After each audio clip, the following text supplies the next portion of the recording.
En el nombre de Allah, el compasivo, el misericordioso, la paz sea con todos ustedes, queridos hermanos y hermanas.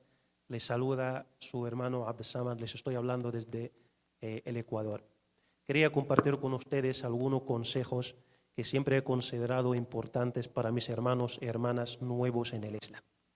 Y estos consejos son el resultado, son fruto de mi experiencia de varios años enseñando y tratando con mis hermanos nuevos en el Islam. El primer consejo que yo veo importante a tener en cuenta para los hermanos y hermanas nuevos en el Islam es: no seas idealista.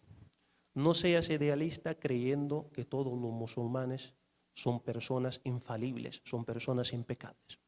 Algunos de nuestros hermanos, cuando ven a algún musulmán cometiendo algo indebido, empieza a entrar en shock, empieza a sentirse desilusionado, decepcionado, cómo el musulmán hace esto o hace aquello. Pero realmente los musulmanes somos seres humanos. Entre nosotros hay personas que dan una imagen bellísima del Islam. Hay otras personas que a veces por debilidad fallan, se equivocan. Son seres humanos al fin y al cabo. No se puede responsabilizar el Islam de lo que ha hecho un musulmán. Esto sería injusto, sería una actitud parcial. Entonces, si tú ves a un musulmán cometiendo algo, no responsabilices al Islam de lo que ha hecho esa persona.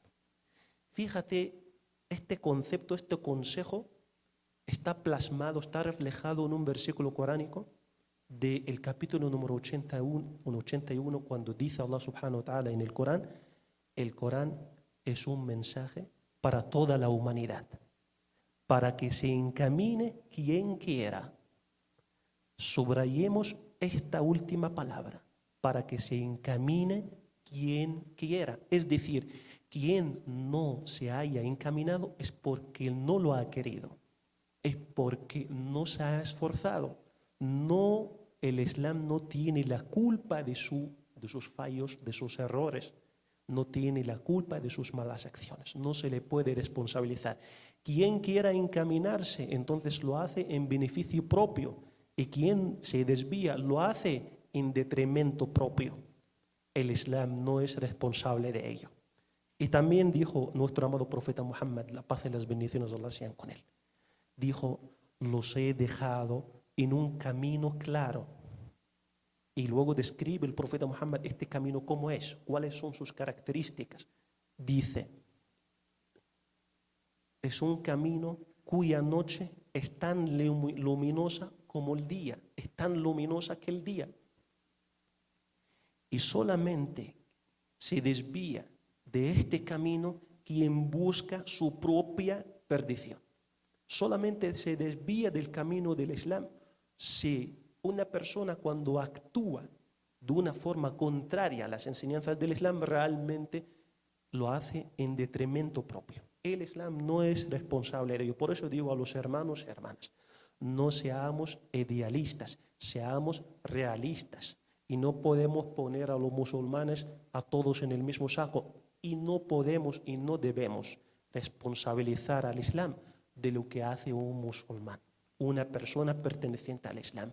Solamente se encamina quien quiera. Quien no quiera encaminarse, lo hace en detrimento propio. El Islam no es responsable.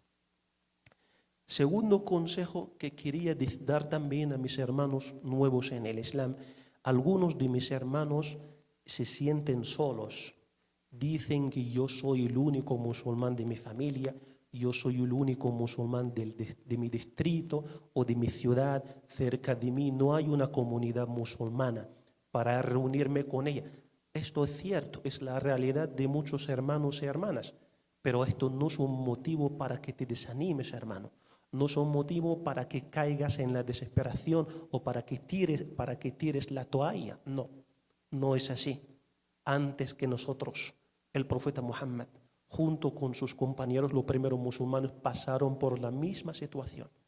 Imagínate, hermano o hermana, que los musulmanes durante los primeros años del Islam, los musulmanes no tenían la capacidad de hacer la oración en público.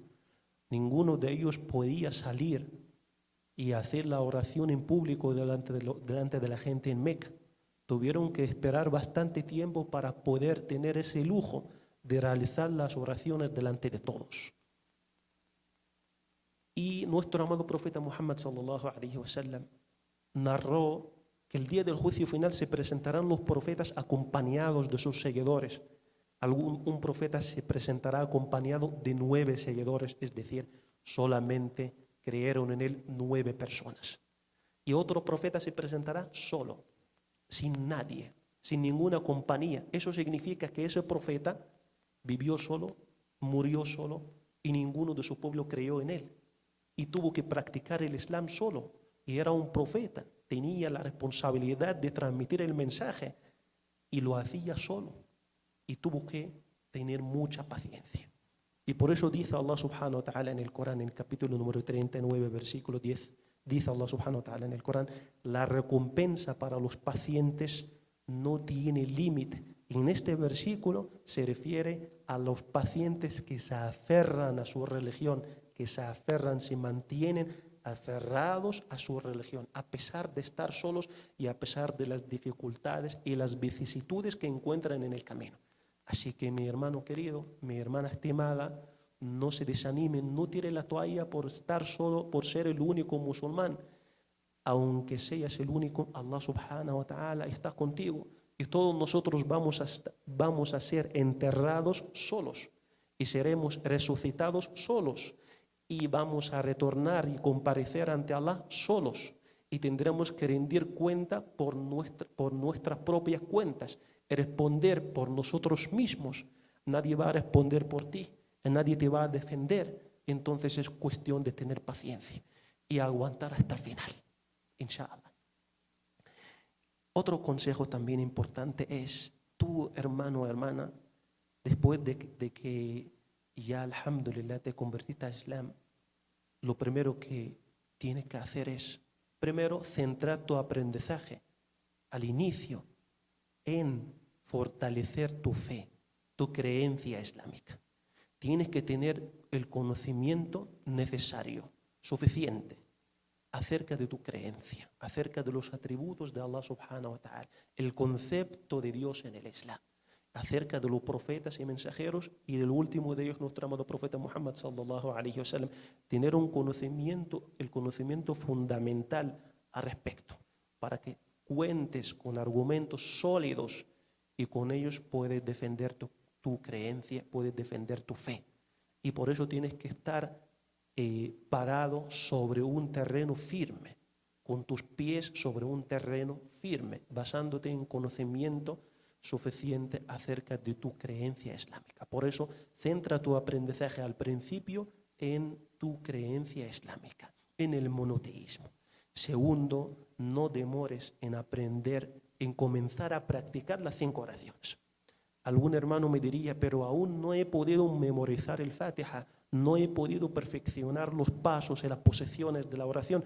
No es un problema, es cuestión de tiempo. Pero lo más importante es que comiences ya. Con lo poco que sepas es suficiente para que comiences, para que des el paso. Lo más importante es que comiences a practicar las 5 oraciones. Con lo poco que sepas, aunque aún no sepas el Fatiha, pero ya has aprendido solamente un versículo del Fatiha. Con este solo versículo puedes hacer la oración. Y aunque aún no hayas memorizado lo que se dice en la inclinación o en el sujud, en la postración, no importa. Puedes tenerlo escrito en una hoja y guiarte con la hoja mientras estás haciendo la oración hasta que aprendas de memoria.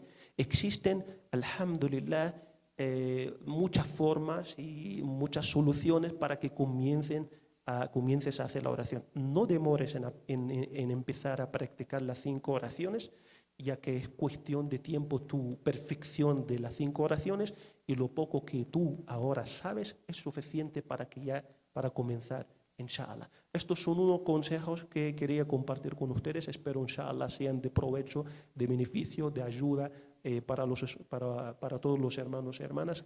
Que Allah subhanahu wa ta'ala acepte de nosotros. Wa sallallahu ala sayyidina Muhammad wa ala alihi wa sahbihi ajma'in. Jazakumullah khairan. Assalamu alaikum wa rahmatullahi wa barakatuh.